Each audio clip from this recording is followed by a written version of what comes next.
में मौजूद एक ताकत की, गुंडों पर मुश्तमिल एक ताकत की, जो ऐसा लगता है कि हुकूमत में या तो हुकूमत के कंट्रोल में नहीं है या फिर हुकूमत खुद उसको कंट्रोल में नहीं लाना चाहती, क्योंकि जो भारतीय वजीर आजम हैं मोदी साहब, उनके भी डांडे इसी पार्टी से जाकर मिलते हैं। मैं शिवसेना की बात कर रहा हूं क्योंकि आज खुर्शीद कुसूरी साहब की किताब की तकरीब रुनुमाई थी और उनके मुंतजिम के चेहरे पर स्याही फेंक दी गई और धमकियां भी दी गई, और ये कोई नई बात नहीं है, तवातुर से ऐसा हो रहा है। ब्रेक के बाद इस पर बात करते हैं।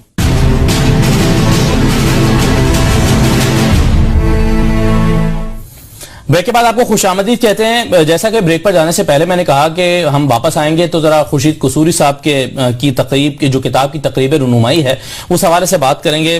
शाहिद लतीफ साहब हमारे साथ मौजूद हैं और भारतीय सहाफी सुहासिनी हैदर साहिबा ने हमें ज्वाइन किया है। बहुत शुक्रिया सुहासिनी प्रोग्राम में शिरकत के लिए। यकीनन भारत में भी इसको अप्रिशिएट नहीं किया गया होगा, और जिस तरह से ये वाकया आज नाखुशगवार वाकया इसको कहना चाहिए पेश आया है, मैं आपसे ये जानना चाहूंगा कि शिवसेना के हवाले से जो मुसलसल खासतौर पर पाकिस्तान के हवाले से बड़ी बाइस्ड किस्म की तंजीम ये लगती है, गुलाम अली साहब को भी पिछले दिनों धमकियां दी गई, क्या वाकई भारत में इसकी एक्टिविटीज को सीरियस नहीं लिया जाता हुकूमत की जानिब से? बिल्कुल, जैसे आपने कहा, यहाँ भारत में बहुत लोगों ने अटैक किया है, प्रोटेस्ट के खिलाफ भी बहुत लोगों ने अपनी आवाज बुलंद की है, जो हमने पहले भी नहीं देखा था। क्योंकि पहले भी आपने देखा होगा शिवसेना ने एक बार क्रिकेट पिच पे हमला किया था, और भी। अच्छा सुहासिनी, आपकी शायद ऑडियो में हमें प्रॉब्लम आ रहा है, हम आपको दोबारा कनेक्ट करते हैं। जरा आप बंद कीजिए ताकि हम दोबारा। जी बोलिए कुछ।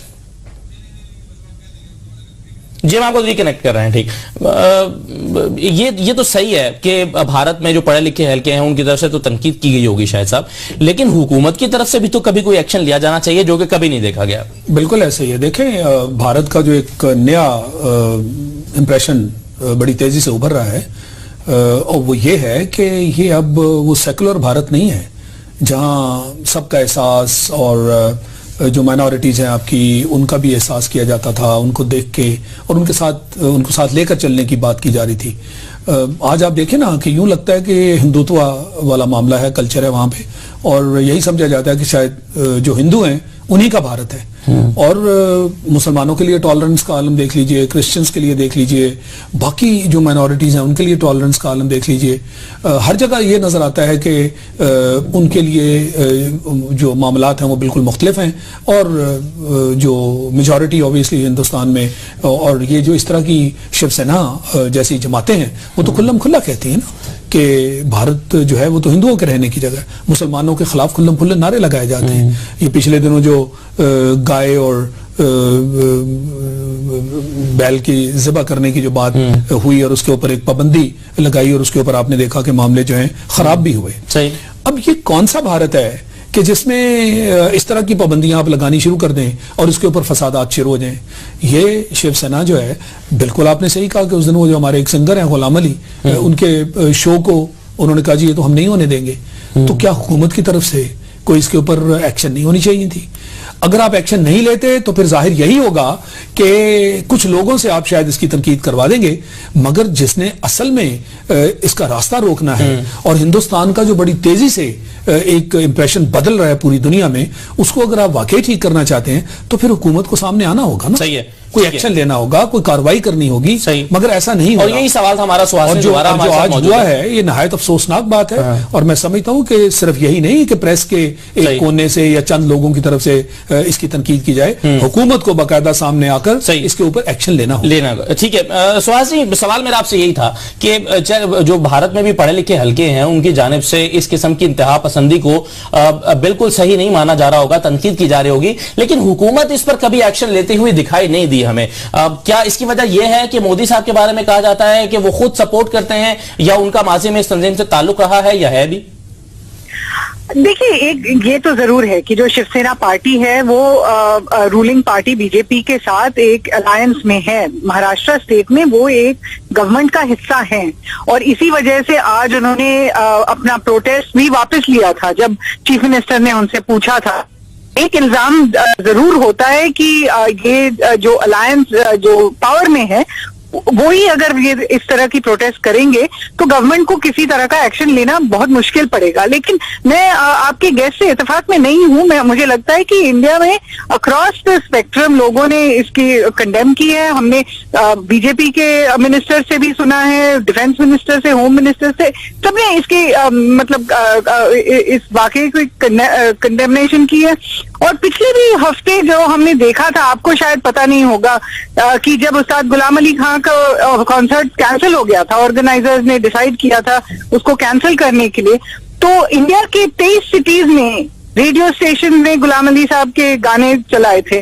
तो मुझे लगता है कि इनका भी आपको देखना पड़ेगा कि भारत के अंदर भी काफी बैकलैश है इंटॉलरेंस के खिलाफ, जो शायद आपके यहाँ इतना ज्यादा लोगों को पता ना हो।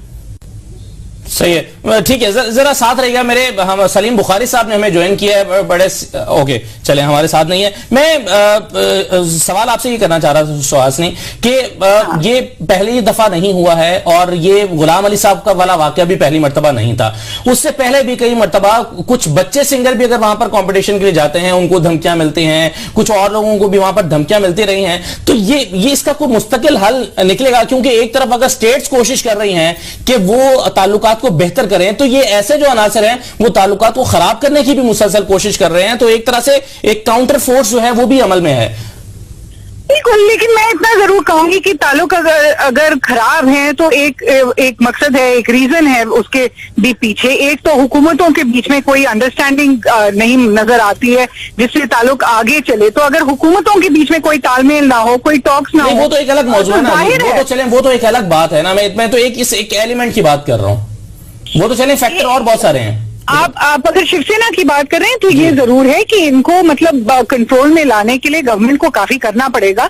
और आई थिंक लोगों ने ये भी कहा है, काफी पॉलिटिकल पार्टीज ने आज ये भी कहा है। और इसी वजह से मुझे लगता है मतलब एक बहुत बड़ी चीज है कि शिवसेना ने खुद एक प्रेस कॉन्फ्रेंस में अपना एक्सेप्ट किया है कि वो अपनी मुहिम, अपनी जो कैंपेन है उसको वापस ले रहे हैं, कि उन्होंने कोई भी अटैक नहीं किया जहां बुक लॉन्च हो रहा था वहां पर, या प्रोटेस्ट नहीं किया वहां पर।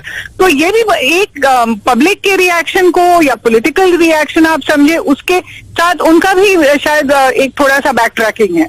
सही है, चलिए ठीक है, बहुत शुक्रिया आपका सुहासिनी हजर हमारे साथ प्रोग्राम में शिरकत के लिए। सलीम बुखारी साहब मौजूद हैं। सलीम बुखारी साहब, एक तो मैं आपसे NA 122 के हवाले से बात करना चाह रहा था, आपसे राब्ता थोड़ा सा देर से हुआ है हमारा, लेकिन मैं चाहूंगा इस पर जरा थोड़ा सा कमेंट कर दीजिएगा, फिर मैं आपसे उस पर भी बात करता हूं कि ये जो भारत की तरफ से शिवसेना का रवैया, और अब से नहीं है, साल से है, मुख्तलिफ इवेंट्स पे हम देखते हैं, क्या भारत की मजबूरी है भारतीय हुकूमत की कि वो एक्शन नहीं ले सकती इस जमात के खिलाफ, क्योंकि ये इनके साथ अलायंस में भी है? देखिए, पहली बात तो यह है कि भारत अंडर मोदी, ये हमें समझ लेना चाहिए कि इस वक्त वहां पर एक फाशिस्ट रूलर है और वो जिस जमात की नुमाइंदगी करता है उससे मुसलमानों के हक में किसी खैर की तवक्को रखना मेरे ख्याल से सबसे बड़ी हमाकत है। ये पहला वाकया नहीं है, ये तो खुर्शीद महमूद कसूरी साहब की किताब से पहले चलिए गुलाम अली के साथ क्या हुआ, उससे पहले आतिफ हसन के साथ क्या हुआ, उससे पहले राहत फतेह अली के साथ क्या किया, जो शोबिस की दुनिया के जो मुसलमान कॉमेडियंस कराची से गए हमारे, उनके साथ क्या होता है, हमारे वो सदीक साहब गए थे यहाँ से कॉमेडियन, उनके साथ क्या हुआ।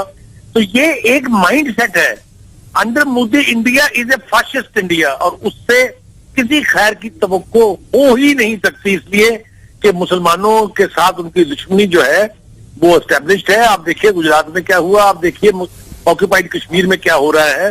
तो मैं समझता हूँ ये जो रिफ्लेक्शन है ये तो खुद हिंदू सोसाइटी जो है वहां की, जो इंडियन सोसाइटी है, उसके मुंह के ऊपर कालक मली है उन्होंने। हमारा तो उन्होंने क्या दिया है, खुद अपने बंदों के साथ ये सलूक करके उन्होंने साबित कर दिया है कि वो मुसलमान दुश्मनी में किसी भी हद तक जा सकते हैं। सही। आप ये देखिए, जो ये मुसलमान का जो गोश्त के हवाले से हुआ था, उसके टेस्ट रिपोर्ट से कह रही है कि वो तो बीफ था ही नहीं, वो तो मटन था।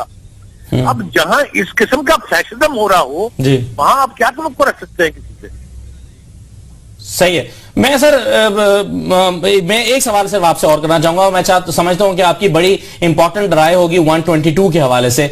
आपके ख्याल में अगरचे ये में कभी ऐसा हुआ हो कि भारत की जानिब से कोई मेहमान आए हों, उनके भी वज़ीर ख़ारिजा ने आकर पाकिस्तान में अपनी किताब की तकरीबन रुनुमाई की थी और जितनी इज्जत यहां पर दी गई थी, क्या उसके अलावा कभी आपको याद है पाकिस्तान में भारत की जानिब से कोई मेहमान आया हुआ और उसके साथ ये सलूक हुआ हो जो वहां पर अक्सर हमारे मेहमानों के साथ होता है?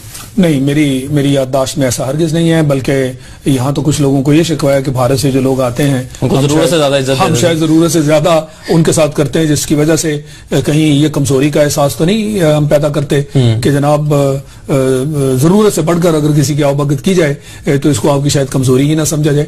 मगर यहाँ तो मेहमान नवाजी वाला मामला है ना, खासकर लाहौर। ज्यादातर लोग ऐसे मामलों में सकाफत के दायरे में जो लोग हैं वो लाहौर आते हैं, और हम जानते हैं कि लाहौरी जो है वो मेहमान नवाजी में शायद पूरे मुल्क से आगे हैं। तो इतना अच्छा जो है यहाँ पे हमारे लोगों का बिहेवियर होता है और बड़ी इज्जत से, बड़े एहतराम से, बड़े शौक के साथ उनको एंटरटेन किया जाता है। और ये बड़े दुख की बात है, मैं सलीम साहब से बिल्कुल एग्री करता हूं कि असल मामला ही वही है कि जहां प्राइम मिनिस्टर साहब खुद एक ऐसी जमात के मेंबर हों जो कि दहशतगर्द जमात जानी जाती है और उसके एक्टिव मेंबर, भारतीय सहाफ़ी ने तस्लीम किया इस बात का, और बिल्कुल तस्लीम किया है कि वो उसका हिस्सा है।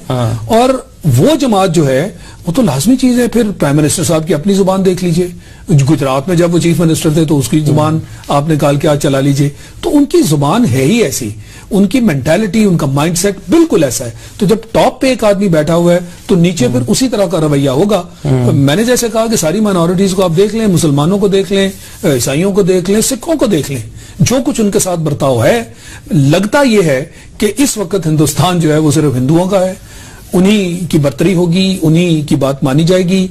और ये जो जमात है, चूंकि प्राइम मिनिस्टर साहब खुद इस जमात के एक मेंबर हैं, लिहाजा ये दिन दिहाड़े जो कुछ करे इसको कोई पूछने वाला नहीं है।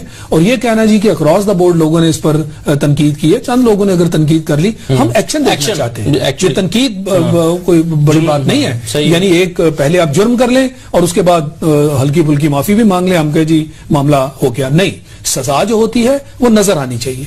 और अगर बार बार हो रहा है, पूरी लिस्ट गिनती ना सलीम बुखारी साहब ने कि हमारे सामने एक लिस्ट है, तवातर से ये काम हो रहे हैं, ये कोई इक्का दुक्का नहीं है या ये कोई आज एक वाकया नहीं हुआ हम कहें जी इसको इग्नोर कर दें। एक पॉलिसी के तहत हो रहे हैं, एक माइंडसेट के तहत हो रहे हैं। लिहाजा मैं ये समझता हूं कि ये बिल्कुल खुलकर जो अब बात जो है वो सामने आ गई है कि भारत के अंदर तरीकाकार क्या है और जो नफरतें वहां पे खासकर मुसलमानों के बारे में बोई गई हैं वो आज आपको खुल्लम खुल्ला नजर आती हैं। तो ये इसका गवर्नमेंट को एक्शन लेना चाहिए। उसके बगैर मैं नहीं समझता कि ये तासुर जो है ये आप बातों से जाहिर कर सकते। सही है। मैं एक बहुत अहम इशू की तरफ आना चाहता हूँ शाहिद साहब, ये जो तुर्की में धमाके हुए अंकारा में,